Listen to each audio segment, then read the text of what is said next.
Morning, everybody. It's DJ NV, Charlamagne the Guy. We are the Breakfast Club. We got our guest host, Nene Leakes, joining us. Let's get into some front page news. Now, Americans now say there's a lot of things they hate about this country, all right? The number one thing they hate about the country is the government and poor leadership. They're saying 20% of the people that was asked said they hate the leadership. After that, 15% said inflation, then it was immigration, then economy in general. So that was the top 4 things people hate about America. I get it. But I mean, number 3 is, number 3 they need to define a little bit more because, I mean, all of us are immigrants in some way, shape, or form. I guess they mean the legal immigrants. And legal immigrants, yep. Now, also, we always talk about our kids and the effects of social media. Now there's a new Surgeon General saying that 13, he believes, is too young for children to be on social media.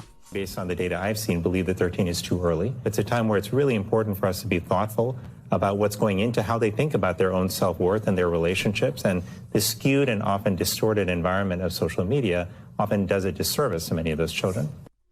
I was reading that story yesterday in the kitchen telling my wife, like, who doesn't know that? Like, we saw this 5-6 years ago. In the next decade or so, we're going to look back and realize the impact of social media on the brain, not just for kids, adults too. It's totally ruined our cognitive abilities. The way we process information, the way we so-called understand things, everything. It's ruined us. Yeah. So and there's no turning back. At what age do you allow your kids to have social media then? You know, because I hate to say it, but their friends got social media. A lot of them, you know, they speak through social media. They don't have to. They got people phones. are getting social media platforms when they babies. Yep.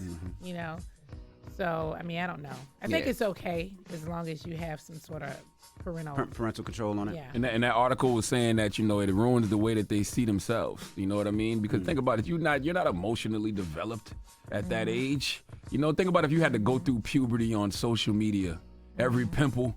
Yeah. You know, every growth spurt. Yeah. You know, like and getting clowned for that. Yeah. Come on, man. That stuff be living permanently online. Nobody, no. It's trauma. No. And lastly, we were talking about a high school student in Georgia that broke her teacher's leg. Students told me she was transported to the Juvenile Detention Center, and a Rockdale County School District Administrator said that student will face criminal charges.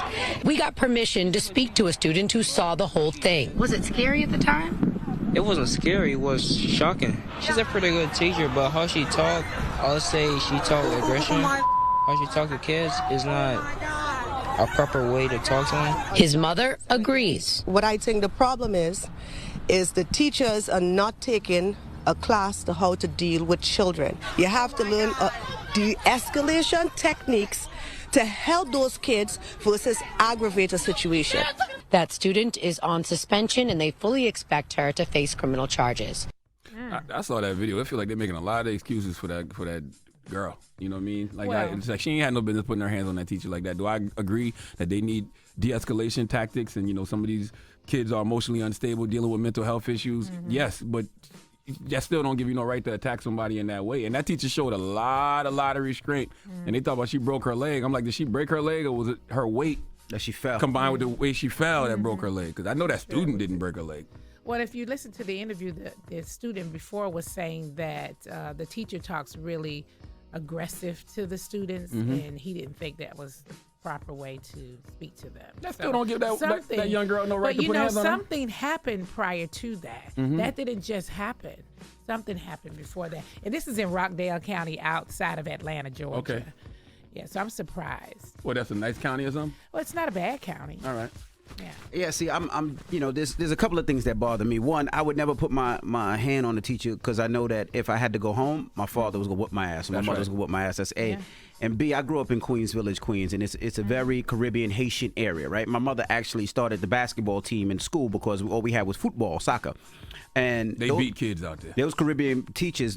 You wasn't doing that to them. They gonna beat kids. Yeah, they gonna beat your ass. There was no way you were getting around it. Then when you got home, you were gonna get your ass beat. That's just what it was. So if you ever raised your voice, raised your hand, well, it was also different back then too, because they really did take a village, right? So everybody had permission to go upside your head. Yeah, you know what I mean? True. Like if they was watching you for some period of time, teacher, otherwise they had permission to go upside your head. Now I don't want no teacher putting hands on my children, but you know, growing up in the 1900s was a bit different. Do you think these classrooms need security now? Yes, I've been said that. Every classroom? Man, first of all, they need metal detectors for all these fools that's bringing guns. And yes, they do need security because that is not in a teacher's pay grade. They have to fight off your kid. In every classroom, security maybe in every class? At least on each hall. At least in a hall, but in every classroom? Well, that would make it uncomfortable. You're trying to do work and you got to look look up and see a security guard? At least in the hall. Because them fights be going on too long. Yeah, that woman was fighting for way too long for her age.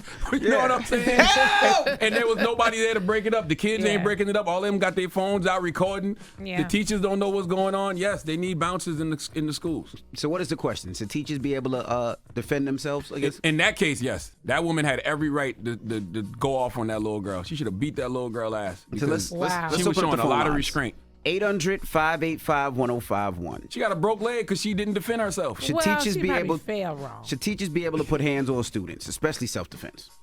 In self-defense, yes. I don't mean just wailing off on kids for no reason. Right. In self-defense, yes. Mm-hmm. Who wouldn't? We hearing stories about 6-year-olds coming to school shooting teachers, man.